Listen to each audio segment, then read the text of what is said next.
नमस्कार. सादर करत आहे ठाणे वार्ता. ठक घडामोडी. जनकवी पी सावाराम कला समिती ठाणे यांच्या संयुक्त विद्यमाने देण्यात येणारा सन 2024 चा जनकवी पी सावाराम स्मृती पुरस्कार ज्येष्ठ अभिनेते उदय सबनीस यांना तर गंगाजमुना पुरस्कार अभिनेत्री लीना भागवत यांना रविवारी खासदार नरेश म्हस्के यांच्या हस्ते प्रदान. गेल्या 3 दिवसांपासून सुरू असलेल्या राज्यस्तरीय क्रीडा स्पर्धांमध्ये कोकण विभागाने अव्वल राहत पटकावले जेतेपद आणि जिल्ह्यातील नागरिकांच्या विविध समस्या समजून घेण्यासाठी व जनतेशी थेट संवाद साधण्यासाठी वनमंत्री गणेश नाईक यांच्या उपस्थितीत जनता दरबार सुरू. आम्हाला फेसबुक आणि यूट्यूबवर फॉलो करायला विसरू नका. तर पाहूया ठक घडामोडी विस्तारितपणे पण काही क्षणात. आपण पाहत आहात श्री स्थानक वाहिनी, ठाणे जिल्ह्याचं मुख्य व्यासपीठ. ठाणे वार्ता पहा श्री स्थानक वाहिनीवर. आता सकाळी 9:15 पासून रात्री 9:15 पर्यंत ठाणे वार्ता, ठाण्यातील पहिलं दृकश्राव्य माध्यम. ठाणे वार्ता आणि श्री स्थानक वाहिनीचं लाईव्ह स्ट्रीमिंग ठाणेवार्ता.com वरील लाईव्ह स्ट्रीमवर क्लिक करा आणि अगदी मोबाईलवरही ठाणे वार्ता श्री स्थानक वाहिनीचा आनंद लुटा. यासाठी आमचं ॲप डाउनलोड करा. ठाणे वार्ता पहा श्री स्थानक वाहिनीवर. आता सकाळी 9:15 पासून रात्री 9:15 पर्यंत ठाणे वार्ता, ठाण्यातील पहिलं दृकश्राव्य माध्यम. आपण पाहत आहात श्री स्थानक वाहिनी, ठाणे जिल्ह्याचं मुख्य व्यासपीठ. वैद्यकीय निष्काळजीपणाच्या प्रकरणांमध्ये ग्राहक हक्क आणि भारताच्या सर्वोच्च न्यायालयाच्या काही ऐतिहासिक निकालांचा उल्लेख करून उपलब्ध कायदेशीर उपायांवर भाष्य करताना न्यायमूर्ती एस.पी. तावडे यांनी अपघाताच्या वेळी रुग्ण आणि त्यांचे नातेवाईक यांच्याकडून प्रामाणिक आणि कायद्याचे पालन करण्याचे आवाहन करताना डॉक्टरांची चूक नसल्यास कायदेशीर कारवाईची भीती बाळगू नये याकडेही त्यांनी लक्ष वेधले. विद्याप्रसारक मंडळाच्या टी.एम.सी. विधी महाविद्यालयात 1 दिवसीय कायदा आणि वैद्यकशास्त्र संबंध आणि परस्पर संवाद या विषयावर आयोजित राष्ट्रीय परिसंवादात एकूण 6 सत्र झाले. उद्घाटन सत्रामध्ये संस्थेचे अध्यक्ष डॉक्टर विजय बेडेकर, महाराष्ट्र राज्य ग्राहक संरक्षण आयोगाचे अध्यक्ष एस.पी. तावडे व डॉ. शिवकुमार उत्तुरे, डॉक्टर माधुरी पेजावर यांच्या हस्ते उद्घाटन झाले.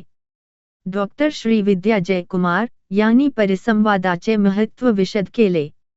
डॉक्टर पेजावर यांनी वैद्यकीय कायदेशीर पैलूंचा इतिहास आणि पार्श्वभूमी आणि त्यासंबंधी कायदा याविषयी सांगितले. औषधांच्या चाचण्यांदरम्यान जे प्रश्न येतात त्याप्रमाणे प्राणी कल्याणाशी संबंधित कायद्यांचाही समावेश करण्याची सूचना त्यांनी केली.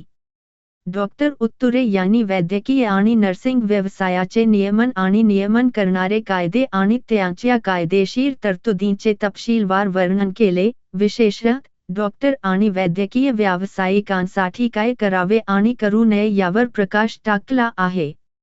दुसऱ्या सत्रामध्ये अध्यक्षस्थानी ज्येष्ठ वकील डॉक्टर गोपीनाथ शेणोय आणि अमित कारखानीस यांनी मार्गदर्शन केले. डॉक्टर शेणोय यांनी भारतातील प्रसिद्ध अशा 3 न्याय निर्णयाची चर्चा केली ज्यामुळे वैद्यकीय निष्काळजीपणाशी संबंधित कायदे समोर आले. कारखानीस यांनी सरोगसीमधील वैद्यकीय कायदेशीर समस्या आणि पुनरुत्पादक तंत्रज्ञान या विषयावर भाष्य केले. या आधुनिक कार्यपद्धती आणि त्यांच्या अनुषंगिक कायदेशीर पैलूंवर चर्चा करताना त्यांनी विशेषतः त्यांच्या गोपनीयतेच्या अधिकारासह मूलभूत अधिकारांचे तपशीलवार वर्णन केले. परिसंवादाचे तिसरे सत्र वैद्यकीय निष्काळजीपणाच्या वास्तविक घटनेवर आधारित कला आणि नाट्यमय सादरीकरणाने सुरू झाले. डॉक्टर हाजीर हो असे या नाटकाचे नाव होते. नाटकाची पटकथा डॉक्टर शैलेंद्र जाधव आणि डॉक्टर स्वरूपा अय्यर आणि त्यांच्या ठाणे आणि मुंबईतील प्रॅक्टिस करणाऱ्या स्त्रीरोग तज्ज्ञांच्या टीम सदस्यांनी लिहिली आणि दिग्दर्शित केली. डॉक्टरांविरुद्ध खोट्या तक्रारी करू नका असा संदेश त्यांनी या नाटकाद्वारे समाजाला दिला. ठाणे महानगरपालिका आणि जनकवी पी सावाराम कला समिती ठाणे यांच्या संयुक्त विद्यमाने देण्यात येणारा सन 2024 चा जनकवी पी सावाराम स्मृती पुरस्कार ज्येष्ठ अभिनेते उदय सबनीस यांना तर गंगा जमुना पुरस्कार अभिनेत्री लीना भागवत यांना रविवारी खासदार नरेश म्हस्के यांच्या हस्ते प्रदान करण्यात आला. शिक्षण क्षेत्रातील अरुंधती भालेराव, साहित्य क्षेत्रातील निकिता भागवत यांच्या तर लक्षवेधी कलाकार पुरस्काराने अभिनेते दत्तात्रय तथा दत्तू मोरे यांचाही सन्मान खासदार नरेश म्हस्के यांच्या हस्ते करण्यात आला. जनकवी पी सावाराम पुरस्कार ज्येष्ठ अभिनेते उदय सबनीस यांना प्रदान करण्यात आला. 75,000 रुपये आणि सन्मानचिन्ह असे पुरस्काराचे स्वरूप आहे. तर अभिनेत्री लीना भागवत यांना प्रदान करण्यात आलेल्या गंगा जमुना पुरस्काराचे स्वरूप 51,000 रुपये, सन्मानचिन्ह असे आहे. निकिता भागवत, अरुंधती भालेराव व दत्तात्रय तथा दत्तू मोरे यांना प्रदान करण्यात आलेल्या पुरस्काराचे स्वरूप प्रत्येकी 25,000 रुपये आणि सन्मानचिन्ह असे आहे. जनकवी पी सावाराम यांची नवीन पिढीस ओळख व्हावी यासाठी ठाणे महापालिका आणि जनकवी पी सावाराम कला समिती यांच्या वतीने या सोहळ्याचे आयोजन केले जाते. हा ठाण्यातील रसिकांनी केलेला गुणवंतांचा सन्मान आहे. साहित्य, संस्कृती, क्रीडा क्षेत्रातील कार्यक्रमांचे आयोजन करून कलागुणांना प्रोत्साहन देणारी ठाणे महापालिका एकमेव असल्याचा अभिमान वाटतो, असे प्रतिपादन या पुरस्कार सोहळ्यात खासदार नरेश म्हस्के यांनी केले. सर्व पुरस्कार विजेत्यांच्या कार्याचा गौरव करून त्यांना पुढील वाटचालीसाठी खासदार म्हस्के यांनी शुभेच्छाही दिल्या. माझ्या आयुष्यात पुरस्कारांची तशी वानवाच आहे, पण जनकवी पी सावाराम स्मृती पुरस्कार मिळाला आणि माझ्या आयुष्यातील पुरस्काराचे दुर्भिक्ष संपले. पी सावाराम हे संगीतातील आणि राजकारणातील प्रभावशाली व्यक्ती होते. अशा व्यक्तीचा सहवास मला लाभला. आज त्यांच्या नावाने पुरस्कार मिळाल्याने ती व्यक्ती पुन्हा माझ्या आयुष्यात आहे, असे मला वाटत असल्याची भावना ज्येष्ठ अभिनेते उदय सबनीस यांनी सत्काराला उत्तर देताना व्यक्त केली.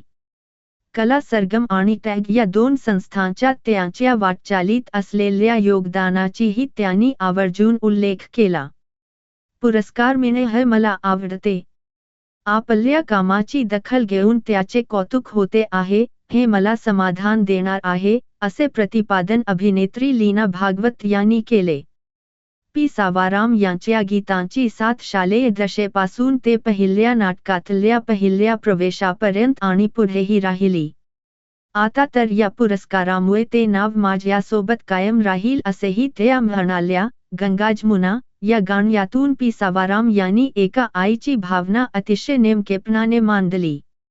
हे परकाया प्रवेशाचेच रूप होते, असे वाटत असल्याचेही त्यांनी सांगितले. शिक्षण क्षेत्रात केलेल्या कामाचा गौरव ठाणे महापालिकेने केला, त्याबद्दल अभिमान वाटत असल्याची भावना अरुंधती भालेराव यांनी व्यक्त केली. तर लेखन क्षेत्रात करीत असलेल्या कामगिरीला देणारा हा पुरस्कार असल्याचे निकिता भागवत यांनी म्हटले. दत्तात्रय तथा दत्तू मोरे यांनी या पुरस्कारामुळे मोठी जबाबदारी आली आहे, त्याचे भान कायम ठेवीन, असे प्रतिपादन केले.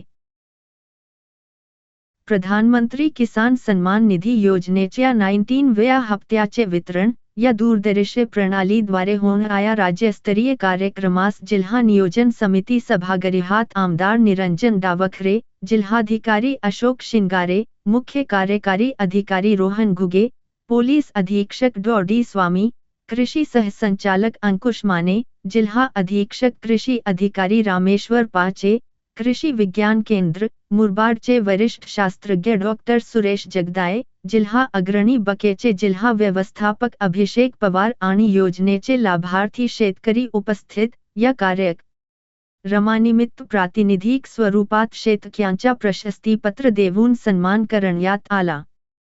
तसेच ग्रीस्टेक शेतकरी ओळखपत्राचेही वितरण करण्यात आले.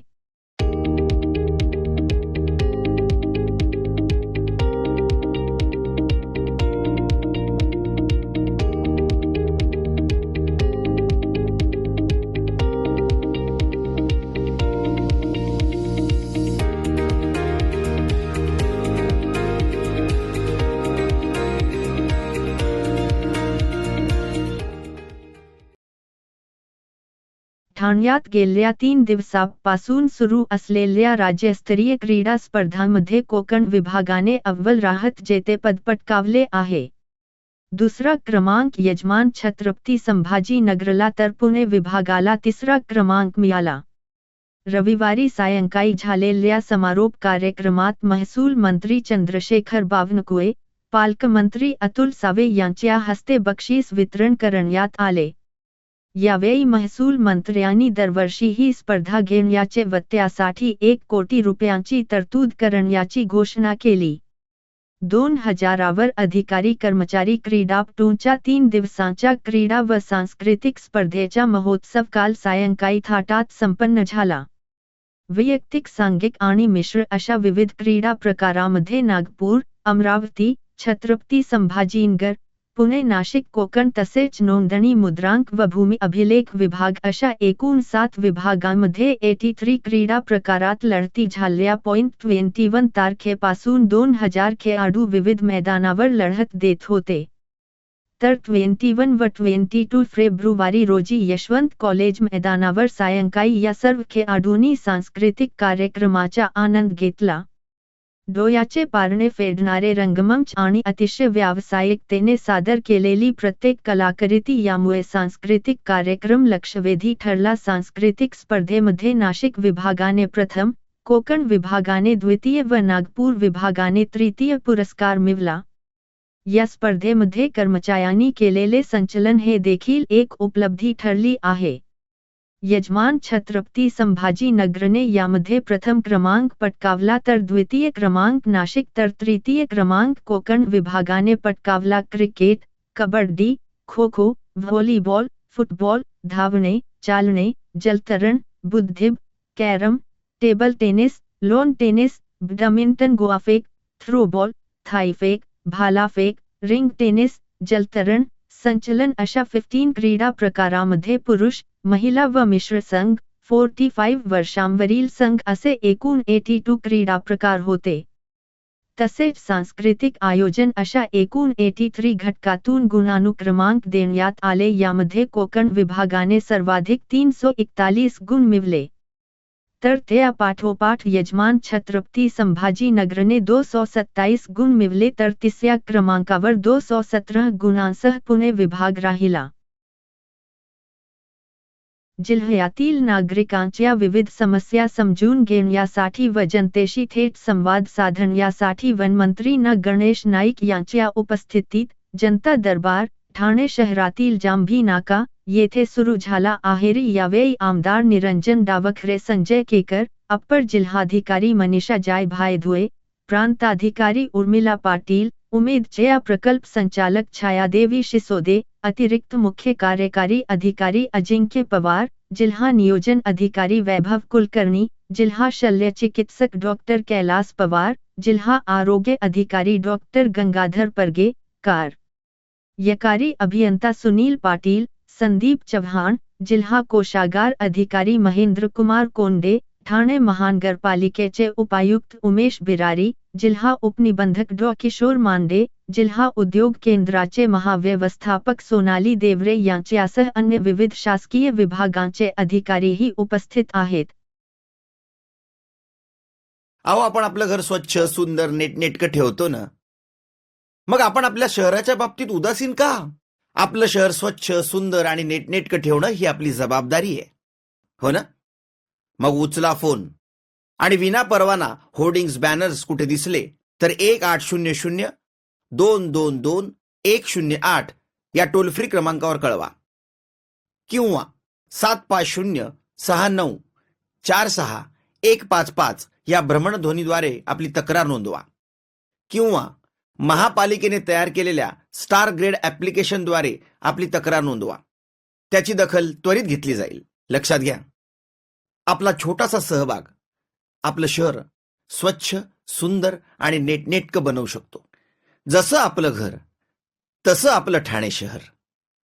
आपण आपले कार्यक्रम किंवा बातम्या आम्हाला ठाणेवार्ता@gmail.com या ईमेलवर कळवू शकता. ठक घडामोडी शेवटी पुन्हा एकदा.